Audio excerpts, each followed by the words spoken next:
walah. La haula wala quwata illa billah. Amma ba'da.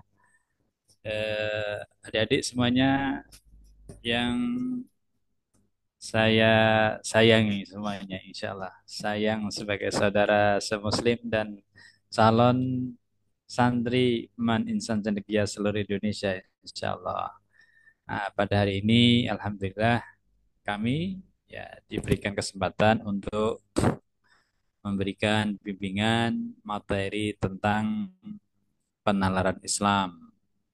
Ya, sebelumnya mungkin kenalan dulu ya, karena kalau tak kenal tak sayang gitu ya katanya. Baik, eh, pertama asli nama saya Muhammad Mansur, asli orang Pekalongan, tetangga dari dekat rumahnya di Manince. Eh, Dulu pernah kuliah di Timur Tengah di Al Azhar Cairo University. Di Al Azhar University, ya, jurusan Usuluddin, eh, Fakultas Usuluddin, jurusan Tafsir dan Ilmu Al-Quran, S1 dan pernah S2, kemudian melanjutkan di Lembaga Fatwa Darul Ifta, ya, misal S2 di sana. Kemudian di Indonesia mengambil master pendidikan, makanya ada MPD di belakangnya.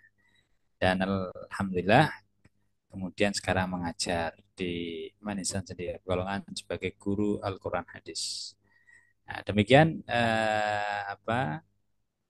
perkenalan singkat dari saya. Nah, selanjutnya kami akan share materi kita hari ini. Nah, kemarin adik-adik semuanya telah mengikuti pretest ya, betul? Telah semuanya mengikuti pretest? Ada yang bisa menjawab? Iya, Pak. Betul ya. Nah, alhamdulillah kalau mengikuti pretest. Nah, pada hari ini saya akan membahas tentang materi yang telah diujikan itu, ya, yaitu di pretest agar lebih fokus dan lebih langsung mengarah kepada soal-soal nanti yang akan dibahas. Baik, Ustaz akan share dulu materinya. Nah, di pretest ini.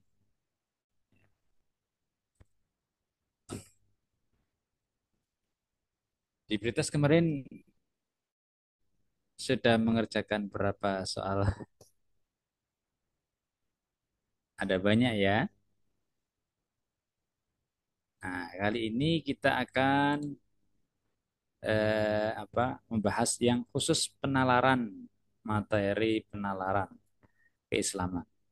Ini agak lama dikit. Ya, baik. Di materi penalaran itu sudah tambah ya, sudah terlihat soal-soalnya ya.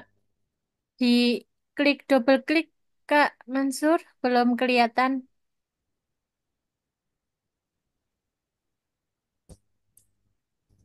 Belum? Sudah belum?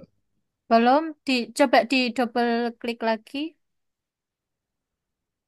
Sebentar ya. Coba.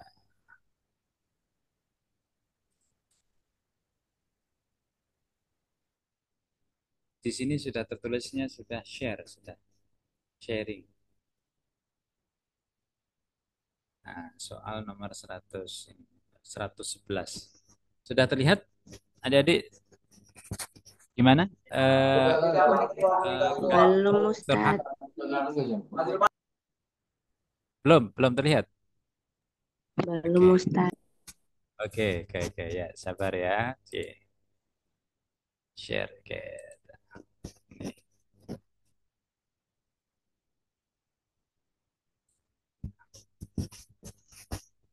Sudah? Jelas. Nah, sudah. Sudah. Nah, baik.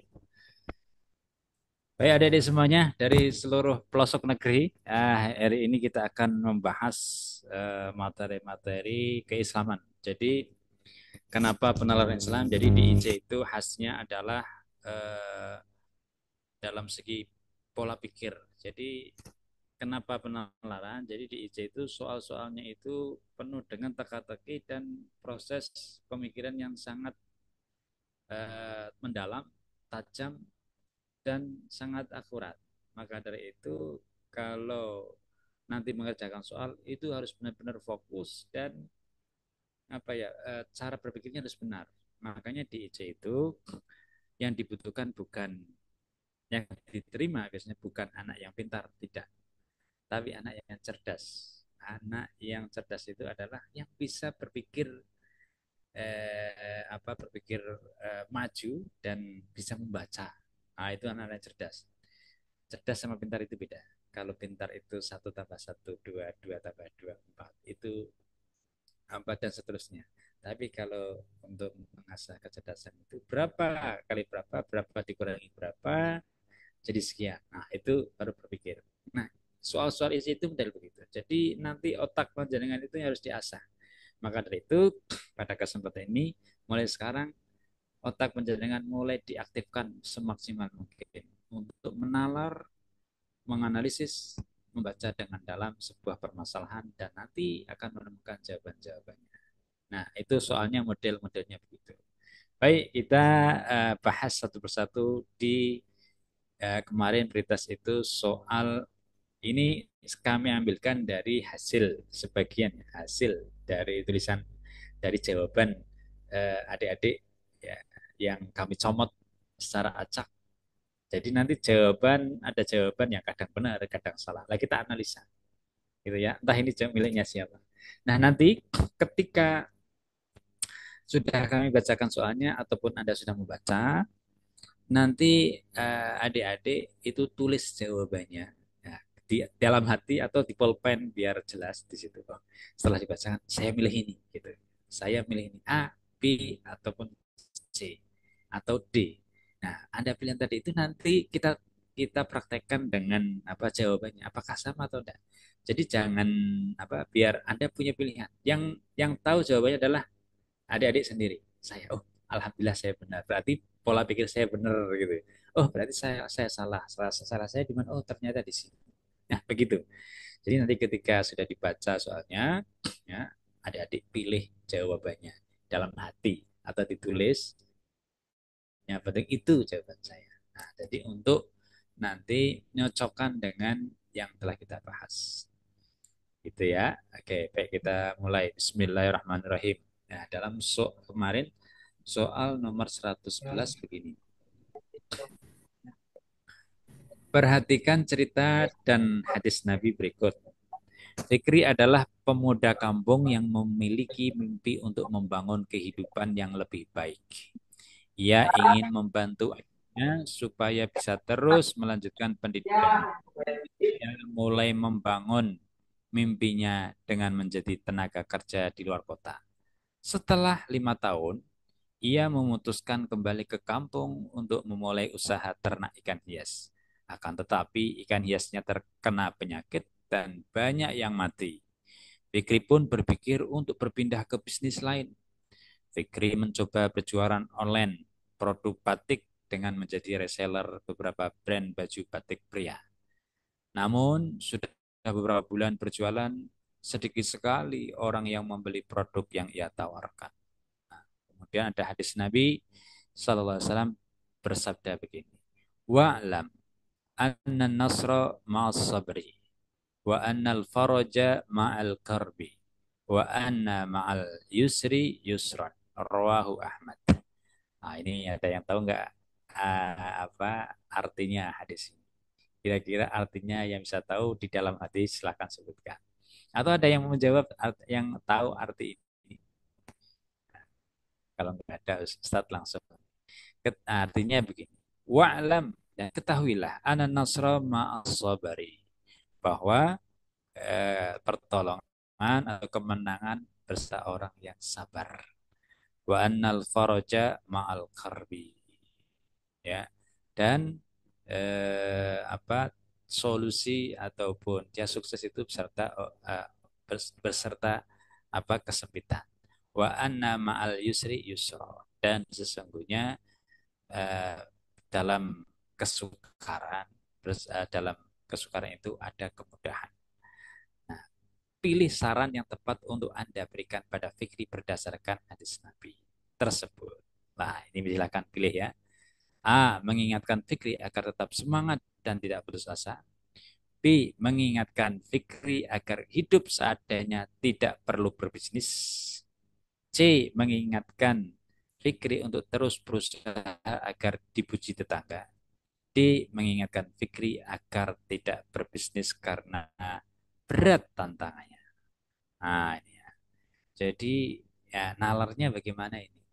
Hadis ini berisi tentang eh, kesabaran ya.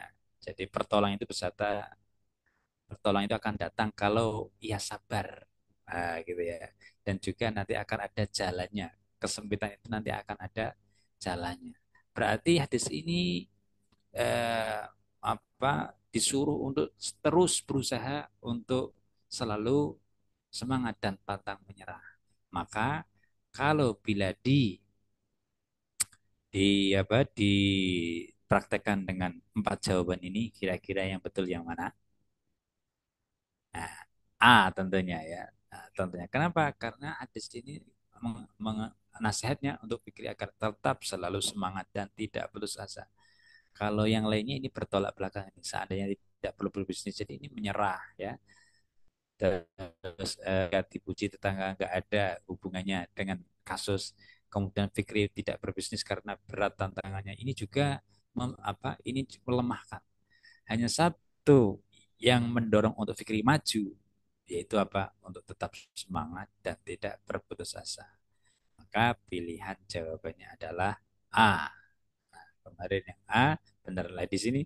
Nah ini kemarin yang jawab A ini kebetulan pas, berarti betul. Alhamdulillah. Oke, kita lanjutkan. Nomor 112. Ya, nanti Ustaz kasih waktu untuk menjawab. Perhatikan hadis Nabi berikut ini. Ada hadis Nabi. An Abi Sa'id wa Abi Hurairah radhiyallahu anhu, diceritakan dari Sa'id dan Abi Hurairah radhiyallahu anhu, anin Nabi sallallahu alaihi wasallam, dari Nabi sallallahu alaihi wasallam, qala, Nabi berkata begini, ma yusibul muslim min nasbin wala wasabin wala hammin wala huznin wala adha wala ghammin hatta syaukata yushakuha illa kaffarallahu biha min khatayahu. Rawahul Bukhari wa Muslim. Nah, ini ya ada di sini yang kira-kira artinya sebagai berikut. Ya, bahwa tiada yang ditimpakan seorang muslim, ya, seorang Islam ditimpakan dari rasa sakit, nasobin, wala wasobin, dan rasa capek, wala hamin, dan kekhawatiran, wala husnin, dan kesedihan, wala ada, dan juga kesusahan hati, ya, wala ghamin, dan sesuatu yang menyakitkan, hatta syaukata, sehingga duri, ya, ya, sehingga duri yushakuha, yaitu yang menusuknya, illa kafarallahu biha min khataya, kecuali Allah akan mengampuninya dari beberapa kesalahan-kesalahan. Nah, jadi kalau inti hadis ini adalah ya eh, segala sesuatu hal, kesulitan ataupun pokok hal-hal yang gak enak dalam diri kita itu, ya, itu merupakan ujian dari Allah yang mana itu faedahnya bisa menghapus kesalahan-kesalahan kita. Nah, hadis ini dalam soal hadis ini menjelaskan keutamaan orang yang bersabar. Sabar seperti apa yang dimaksud dalam ajaran Islam? Nah, tentukan 2 bentuk kesabaran yang sesuai dengan maksud hadis di atas. Tentukan 2 bentuk kesabaran. Kesabaran seperti apa? Maksud hadis di atas. Nah, A, ini bentuk-bentuknya. Rina demam tinggi, tapi tidak mau memeriksakan diri ke dokter. Nah, ya. B. Syarif mengalami kecelakaan. Ia hanya berdoa agar lekas sembuh. Ya. C. Sonia berharap agar musibah yang menimpa dapat menggugurkan dosa-dosanya. D. Wal Walaupun ayahnya telah tiada, Rio tetap optimis menjalani hidup dan selalu membantu ibunya. Nah, tentukan dua bentuk kesabaran. Jadi bentuk sabar yang sesuai dengan hadis di atas itu apa? Nah, kita lihat satu-satu. Rena demam tinggi. Ya, coba pilih ya. Anda memilih, silahkan pilih eh, dua bentuk ya. Pilih dua bentuk yang kira-kira sesuai. Nah, kalau sudah ya secara cepat. Jadi orang cerdas itu berpikirnya cepat. Tentukan oh ini set set set gitu ya. Oke, kira-kira kalau sudah, nah ini. Sekarang kita analisa apakah sesuai atau tidak. Rina demam tinggi tapi tidak mau memeriksakan diri ke dokter. Nah, ini orang yang putus asa, ya kan? Nah, demam tinggi tapi tidak mau memeriksakan diri ke dokter. Ini bertolak belakang dengan kesabaran. Konsep kesabaran itu apa eh, tidak menyerah, tidak tidak tidak tidak mau putus asa. Ini malah pasif. Nah, ini bertolak belakang dengan konsep kesabaran. Sarip mengalami kecelakaan. Ia hanya berdoa agar lekas sembuh. Nah, ia hanya berdoa agar lekas sembuh. Nah, kecelakaan hanya doa saja. Gimana ini? Apakah doa saja itu sudah? Maaf Ustadz, suaranya bisa dikencengin Ustadz. Oke, hey, sudah jelas? Jelas ya. Hmm. C. Sonia berharap agar musibah yang menimpa dapat menggugurkan dosa-dosanya. Nah, ini harapan. Kalau apa hubungannya dengan hadis dua bentuk? Ini ada korelasinya dengan menggugurkan dosa illa kafarallahu biha khotoyah. Nah, ini ada poinnya ini yang sama. Illa kafarallahu biha min khotoyah. Nah, ini ada kemiripan ini di sini ya. Sesuai dengan teks nasnya. Kafarallahu biha min khotoyah. Jadi mendapat semua itu kecuali Allah menghapuskan dari beberapa kesalahan-kesalahannya. Lah ini cocok dengan yang C. Nah, illa kafarallahu biha min khotoya. Kemudian walaupun ayahnya telah tiada, Rio tetap optimis menjalani hidup dan selalu membantu ibunya. Ini secara teks tidak ada hubungan, tetapi secara makna, secara spirit ada. Kenapa? Karena tidak putus asa, masih terus beroptimis. Nah, jadi C jawabannya dan D kalau yang kedua dalam bentuk dua lebih dekat yang tekstual adalah yang sesuai dengan nasnya yaitu C. Nah, kalau secara spirit D. Nah, di sini dia jawab apa ini di sini CD ya. Oh, gitu. Ya, bagus. Oke, berarti nalarnya bagus. Selanjutnya, kok nggak ada? Ah, wah ini baru muncul nih. Maaf.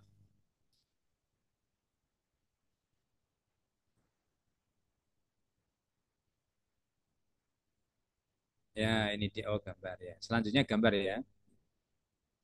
Perhatikan infografis dan surat Al-Mujadalah ayat 11 berikut.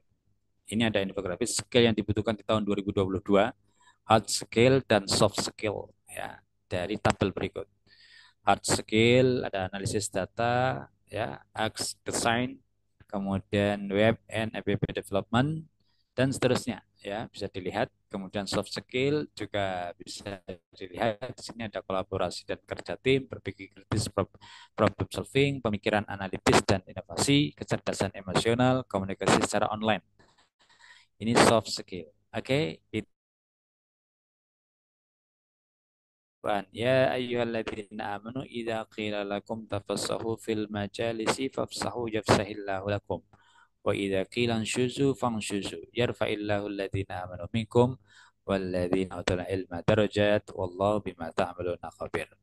Intinya dalam ayat ini ya, seruan orang yang beriman ya, ketika diucapkan kepada kalian tafassahu fil majalis, berlapang-lapanglah dalam majelis, maka segera kalian melapangkan, insya Allah Allah akan memberikan kelapangan kepada kalian. Jadi kalau di majelis kok ada orang yang datang, kasih tempat. Nah, insya Allah dengan memberikan tempat kepada teman kita, insya Allah Allah akan memberikan kelapangan di hal-hal yang lain. Wa idza qila syuzu fangsuzu yarfa'illahu alladziina aamanu minkum walladziina utul ilma darajat. Intinya dalam ayat ini adalah Allah akan mengangkat derajat orang yang beriman di antara kalian dan orang yang berilmu. Nah, orang beriman dan berilmu beberapa derajat di antara yang lain. Nah, dari infografis di atas dapat diketahui bahwa skill dan pengetahuan sangat dibutuhkan dalam dunia kerja. Ya, skill dan pengetahuan ya, sangat dibutuhkan dalam dunia kerja agar pekerjaan dapat dikerjakan dengan baik dan tepat, dan Islam sangat mendorong umatnya untuk menguasai ilmu pengetahuan.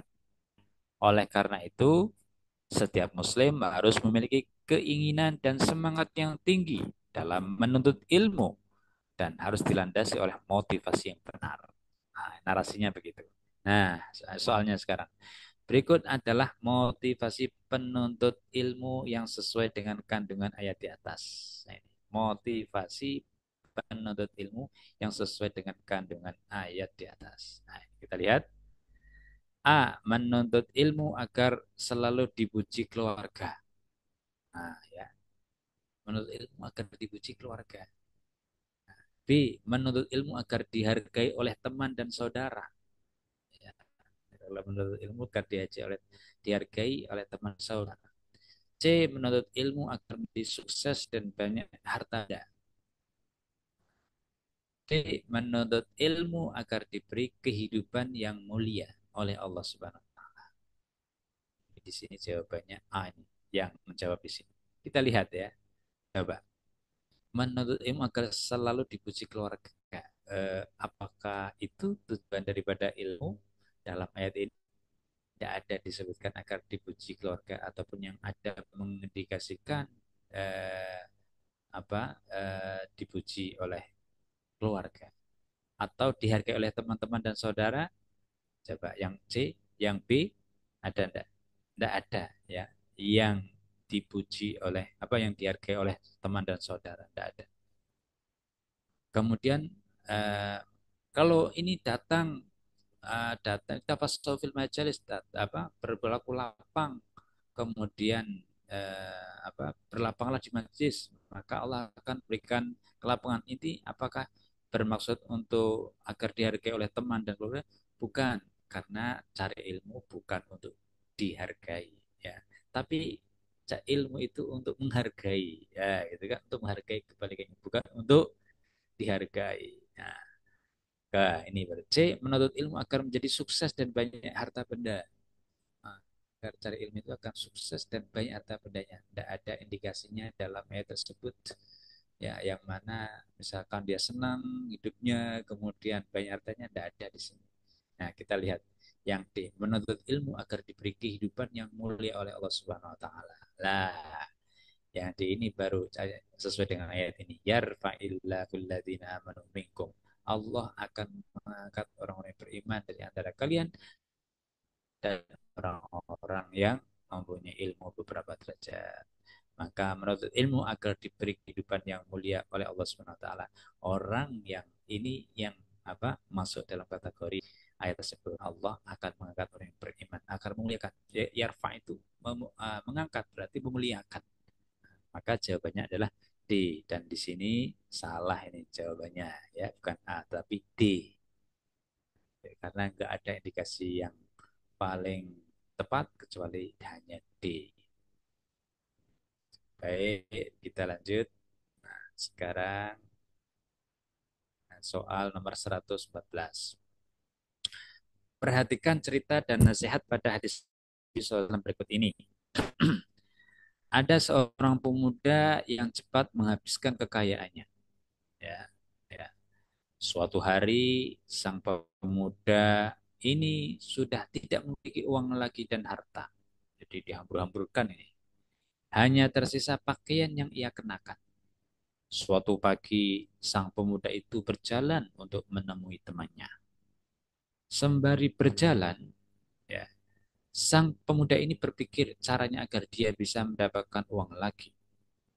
Tepat pada saat itu, seekor burung layang-layang terbang melintas dan berkicau riang. Sang pemuda berpikir bahwa musim panas telah tiba. Oleh karena itu, dia menjual jubah dan celana panjangnya. Ini sepertinya kerjanya di Arab karena menjual jubah ya, di celana dan panjangnya. Menjualnya ke siapa? Menjualnya kepada teman yang ditemuinya. Nah, beberapa hari kemudian cuaca berubah menjadi sangat dingin. Karena di Arab itu kalau pas banget, kalau dingin dingin banget. Nah, dua cuaca. Nah sekarang kalau tadi musim panas, sekarang musim dingin datang. Maka musim dingin itu dingin banget. Dulu saya di sana di Mesir itu kalau musim dingin mandi air itu kayak es ya, mandi air biasa itu kayak mandi es di dingin, harus pakai pemanas air. Kalau musim panas itu panasnya minta ampun, mandi pun habis airnya ke bawah itu langsung keringetan saking panasnya. Nah, ini sekitar gambarannya. Kemudian sang pemuda yang hanya memakai baju tipis dan celana pendek, badannya gemetaran menahan rasa dingin. Nah, adapun hadis Nabi Shallallahu Alaihi Wasallam pada umatnya ada berkata begini. An Umar bin Shu'aib an abihi an jaddihi. Diceritakan dari Umar bin Shu'aib dari ayahnya, an jaddihi dari kakeknya. Qala, Umar berkata, Qala Rasulullah sallallahu alaihi wasallam. Rasulullah SAW bersabda, Kulu wa tasaddaqu wa albisu fi ghairi israfin wala makhilatin. Rawahun Nasa'i. Kata Rasul, kulu makanlah, watasaddaqu dan bersedekahlah kalian. Wa al isu wa albasu dan berpakaianlah kalian fi ghairi israf, dengan tidak berlebih-lebihan, berpakaian tidak berlebih-lebihan, wala makhilatin dan juga tidak sombong. Nah, pakaian tidak sombong. Pesan yang terkandung pada tersebut adalah, nah intinya itu kuncinya di harus paham arti ini nih ya. Ya jadi banyak namanya Quran hadis atau keislaman. Keislaman itu kan dasarnya Quran hadis. Maka sering ada Quran hadis sampai fokus ke arti apa banyak arti. Nah ini pesan yang terkandung pada hadis tersebut adalah larangan berkata kasar, larangan bersifat bakhil, B, C, larangan boros dan sombong, D, larangan durhaka pada orang tua. Berkata kasar ada indikasinya? Nggak ada tentang perkataan. Bersifat bakhil ada di sini tentang untuk bakhil tidak ada.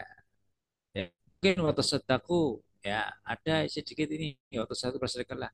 Tetapi kasusnya di sini bukan orang bersedekah, tapi kasusnya hal yang lain yaitu menghambur-hamburkan.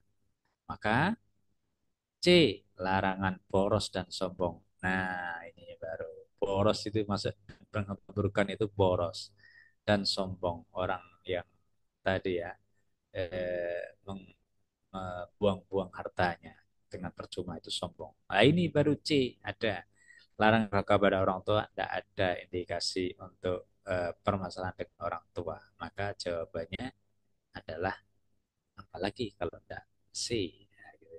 Dan di sini C juga betul berarti. Begitu ya teman-teman. Nah, kemudian 105 kita. Vino merasa hidupnya sedang berada di titik nol. Ya. Usahanya bangkrut, dan ia memiliki banyak hutang. Sebelumnya Vino adalah pengusaha sukses. Namun, kekurang hati-hatian dalam memanage keuangan menjadikan dirinya seakan menggali lubang sendiri untuk kehancurannya. Anak istrinya sangat dimanjakan dan terbiasa hidup glamor. Namun, saat Vino terpuruk dalam kerugian, keluarganya justru tidak membantunya. Istri dan anaknya menyalahkan dan menganggapnya tidak bisa menjadi kepala rumah tangga yang baik. Nah, ini. Pilih dua saran yang dapat Anda berikan kepada Vino. Nah, kita disuruh, Vino tadi sudah ada kejadian begitu ya. Dia nestapa, tadinya hidupnya sukses, kemudian karena ketidakhati-hatian dan kurang dalam memanage keuangan, kurang paham mungkin atau ceroboh dalam memanage keuangan, akhirnya usahanya bangkrut dan hancur. Dan istrinya, keluarganya, nggak ada yang membantu, bahkan menyalahkan.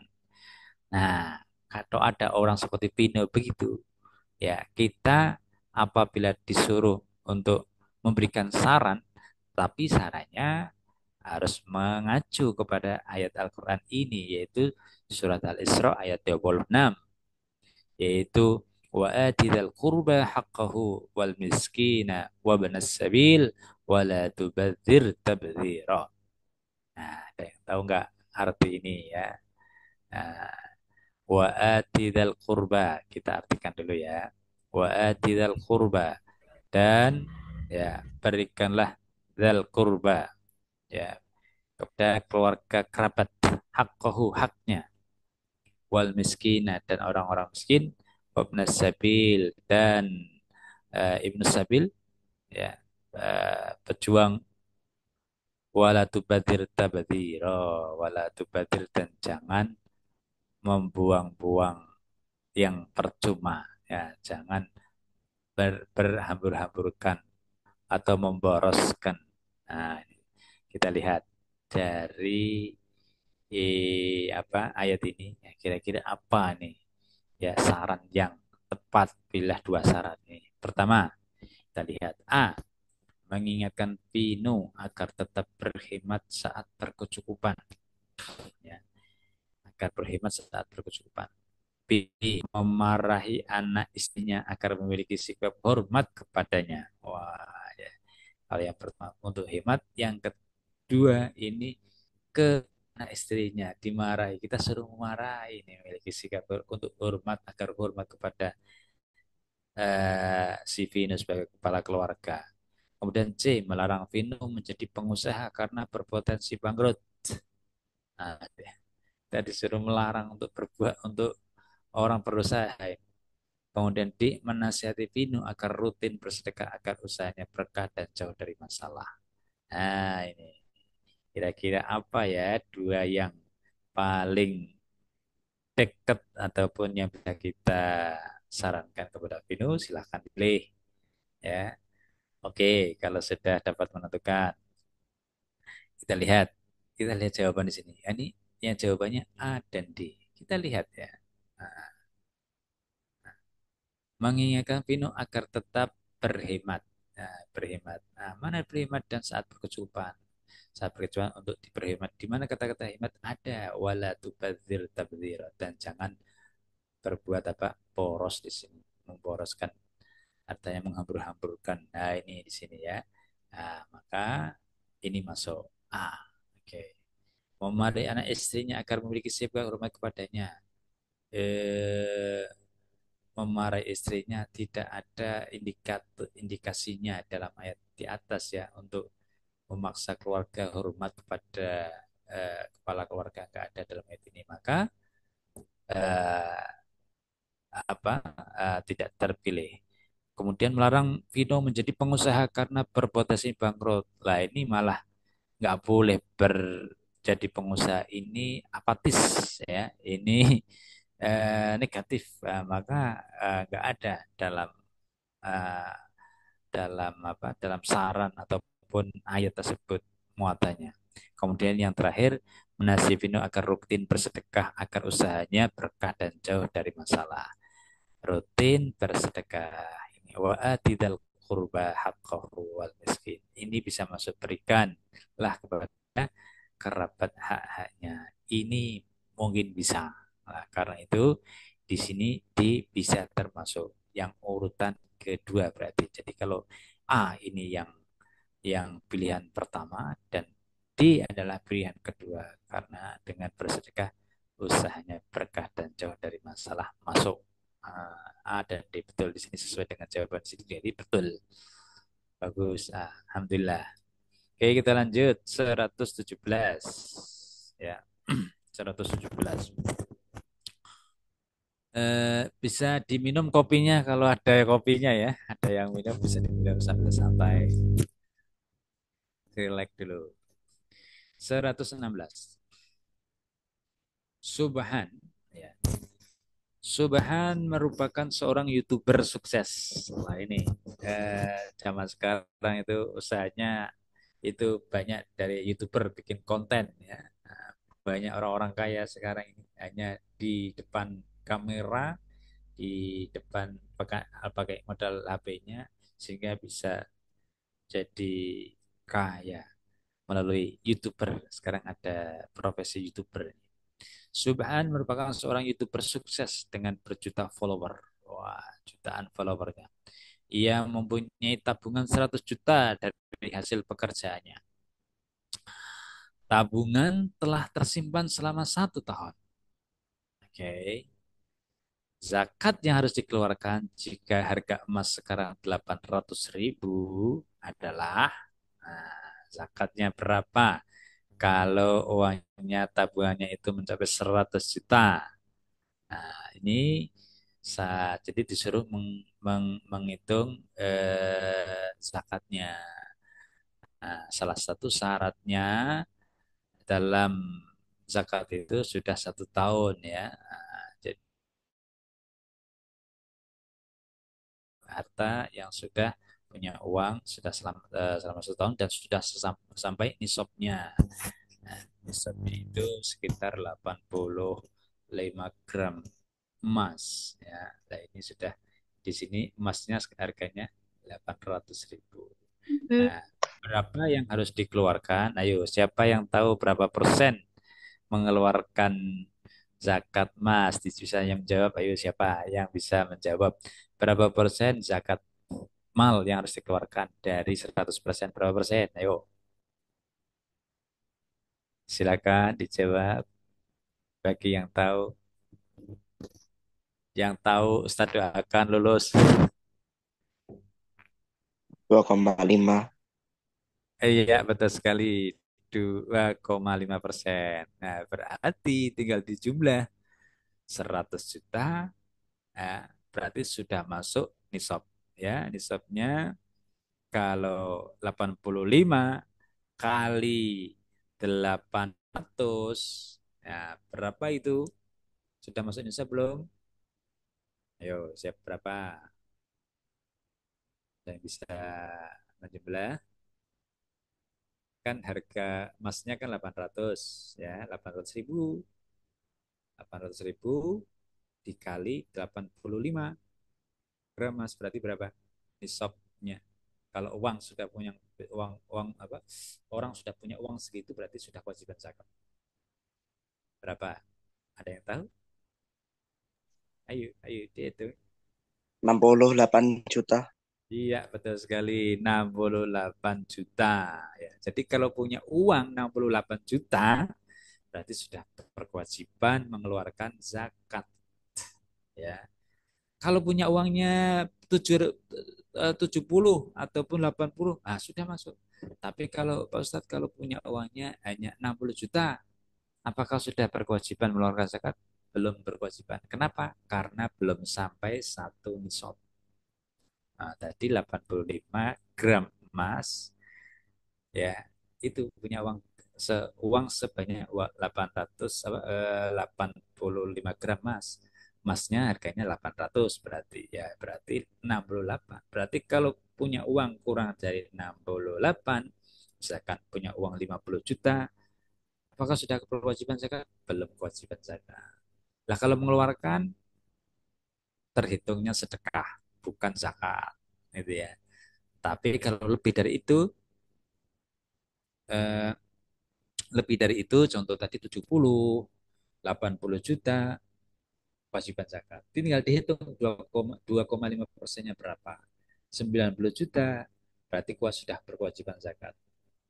Dikeluarkan berapa? 2,5 persennya. Lah di sini Mas Subhan atau Pak Subhan ini punya uang karena usaha YouTuber, punya uang 100 juta. Berapakah yang dikeluarkan? Berarti tadi berapa? 2,5 persennya berapa? Dari A 1 juta, B 1,5 juta, C 2 juta, D 2,5 juta. Berapa kira-kira?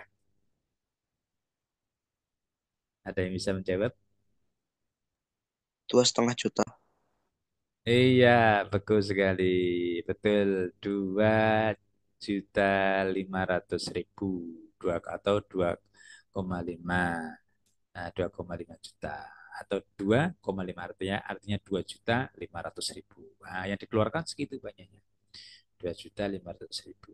Wah, insya Allah dengan kita berzakat, harta kita akan berkah, tambah-tambah. Maka zakat itu nama bertambah, apa, tumbuh.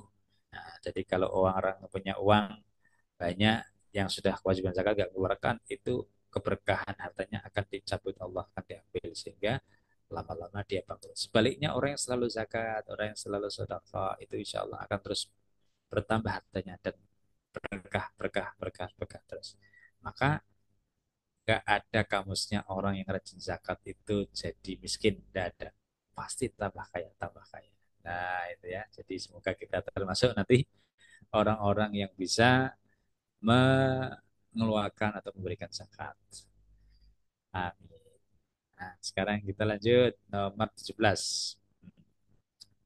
Apa ini, tentang apa ini? Oh ya, kita bacakan dulu. Sebagai orang Islam, tentu wajib mengetahui rukun iman. Ya, kita wajib mengetahui rukun iman. Ada berapa rukun iman? 6. Nah, ya, pertama apa? Iman kepada Oh, dua kepada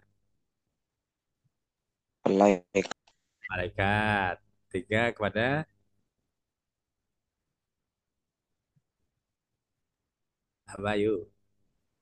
Iman kepada siapa? Iman kepada Kitab. pada kitab, rusul, ya, Nabi. pada kodok dan kodar. Oke, 6 ya. Nah, itu harus ketahui kita sebagai seorang muslim. Harus tahu rukun Islam dan rukun iman. Rukun Islam 5, rukun iman 6. Nah, Utsman adalah seorang muslim yang menjalankan perintah Allah dan menjauhi larangannya. Perilaku Utsman sebagai seorang muslim yang sesuai dengan definisi iman adalah, nah, ini seperti perilaku ya. Perilaku yang sesuai dengan definisi iman. Nah, tadi ya. Satu, A. Beristiqomah untuk melaksanakan sholat 5 waktu untuk ketenangan diri. B. Beristiqomah untuk melakukan sholat 5 waktu untuk masuk surga. Ya. C. Beristiqomah untuk melaksanakan sholat 5 waktu agar disayang Allah. D. Beristiqomah untuk melaksanakan sholat 5 waktu sebagai bukti penghambaan kepada Allah. Nah, ini kalau dilihat dari jawabannya kira-kira sepertinya benar semuanya gitu ya. Orang kalau sholat 5 waktu terjaga, insya Allah tenang diri, betul nggak? Ya, nggak gelisah. Ya, biasanya sama, nggak kebrungsung gitu artinya. Biasanya ibu-ibu yang sudah haid gitu ya, atau mbak-mbak yang sudah haid, itu ada beberapa yang mengaku itu biasanya kalau haid itu agak gelisah hatinya, apa ya, ada yang kurang gitu karena lama nggak sujud, lama nggak sholat itu, jadi agak ini, apa, gelisah kayak gitu ya. Itu dengan sholat itu menangkan diri, ya ada betulnya juga. Kemudian B, melaksanakan sholat 5 waktu untuk masuk surga. Iya, kalau sholatnya terjaga insya Allah masuk surga. Karena salat itu imaduddin, salat itu tiang agama, dan juga salat itu awwalu ma yuhasabu. Nah, jadi salat itu besok adalah yang pertama kali dihisab. Ya, jadi kalau kita nanti dikubur, kemudian mati dibangkitkan besok di hari mahsyar, yang dihisab pertama kali tentang salat. Kalau salatnya beres, terjaga, insya Allah amalan lainnya itu nggak dihisab, itu sudah apa, lolos kadang udah, sholatnya yang penting beres. Nah, berarti apa? Masuk surga kalau sholatnya beres. Nah, gitu ya. Nah, benar juga. Nah, itu. Kemudian beristiqomah untuk melaksanakan sholat lima waktu agar disayang Allah. Ya, kalau sholatnya kita itu terjaga, tentu saja itu kita dicintai Allah, disukai Allah, disayangi Allah. Beda dengan yang tidak salat. Nah, itu ya. Kenapa? Ya karena sholat itu merupakan ibadah yang paling utama. Nah, kenapa? Karena ini meletakkan salah satunya itu wujud penghambaan yang totalitas itu di sholat. Jadi sebagai rumusnya itu kening. Manusia itu kan letak kemuliaannya paling atas, yang paling mulia itu kan di atas kepala. Dan di atas kepala itu ya paling tinggi itu ya ini. Jadi kehormatan seseorang itu ada di sini. Ya. Maka apabila sampean kok ininya itu benar, bagus, dan terhormat itu. Dan kalau bisa mengaktifkan ini, ya, yang ada di sini, oh akan jadi orang luar biasa. Pokoknya letaknya orang kemanusiaan kita itu ada di sini, tuh. Ya, di kening. Nah, itu kita di dalam salat itu kita sujud merendahkan diri kepada Allah Subhanahu Wa Taala dengan meletakkan dahi kita di lantai, uh, junggung ataupun menghadap Allah. Wah, itu berarti kan sudah totalitas. Maka disitulah Allah akan apa, sayang kepada kita. Ya benar juga. Nah, kemudian yang tapi permasalahannya, tapi apakah sholat itu untuk itu semuanya? Gitu. Apakah tujuan sholat itu untuk tenang? Tidak, sholat itu bukan untuk tenang. Tenang adalah faedah atau fadilah ataupun tambahan, bonus. Kalau kalian sholat akan menemukan ketenangan. Begitupun apakah kita itu kalau sholat itu agar masuk surga? Berarti kita sholat demi surga, bukan demi Allah. Nah, itu ya. Nah, kita nato saja. Kalau sholat demi surga berarti andai apa, berarti demi surga bukan demi sang penciptanya. Berarti tidak ikhlas sholatnya. Kayaknya kalau surga itu ada, kalau sholat apa surga nggak ada, berarti nggak mau sholat. Nah, ya kan? Maka nggak tepat, gitu ya. Kemudian sholat agar disayang Allah, ya. Apakah eh, berarti kalau kita sholat agar disayang, berarti lebih mengedepankan ego kita. Tapi sholat itu untuk diri kita, untuk kepentingan kita, kan ingin disayang. Nah, maka nggak ikhlas dong. Padahal sholat itu penghambaan seseorang. Maka dari itu kurang tepat juga kalau sholat itu agar disayang.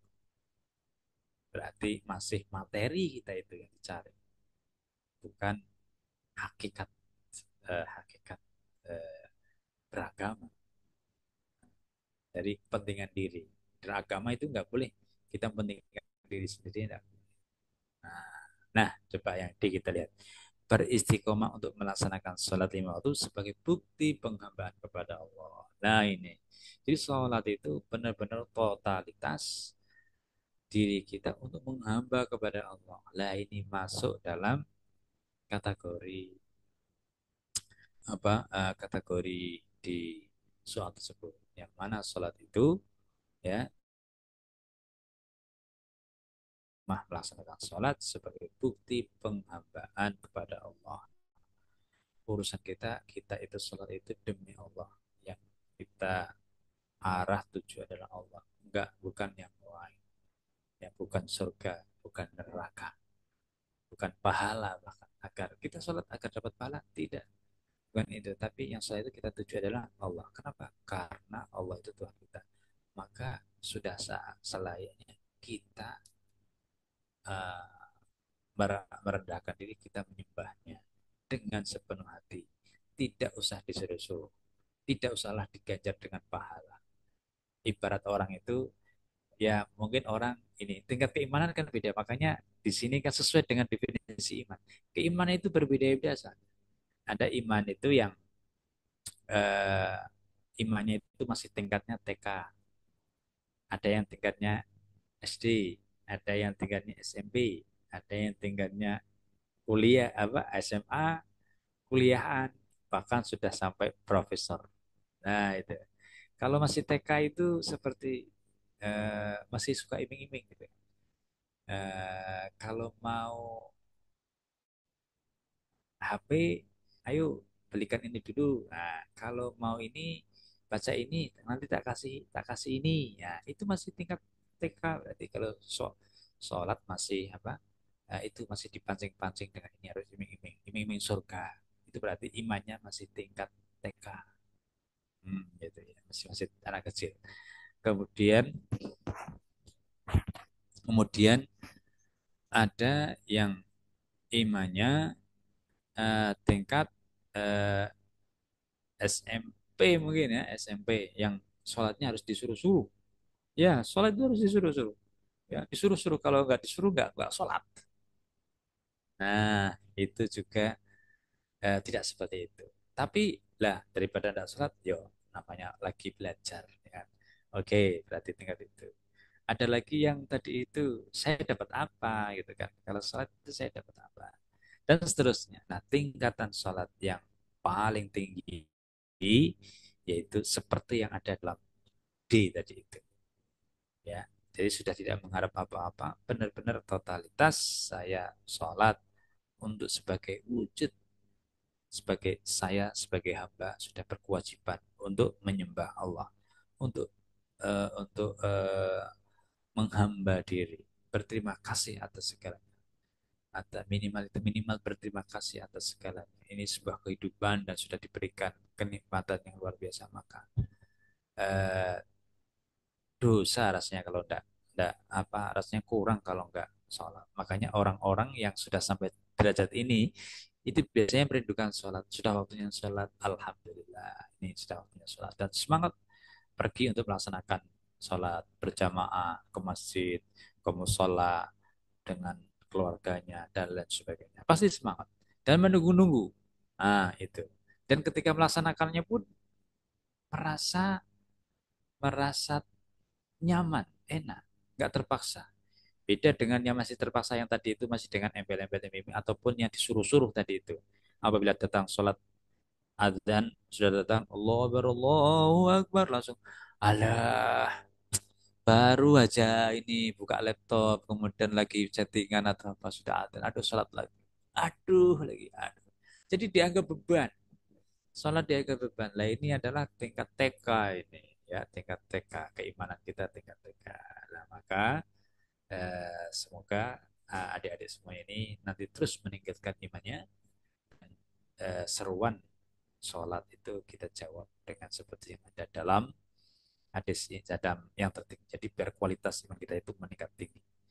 Insya Allah hidup kita akan terarah dan juga insya Allah penuh berkah yang terbaik. Jadi tingkatnya yang profesor ini kalau kuliah itu, kalau sekolah itu yang sudah profesor. Nah ini begitu. Jadi sudah nggak mengharap apa-apa kecuali apa pokoknya saya ingin abdi kepada Allah dan ini merupakan hakikat hidup yang sejatinya sesuai dengan ayat Al-Quran wa ma khalaqtul jinna wal insa illa liya'budun dan tiada aku ciptakan jin dan manusia kecuali untuk beribadah.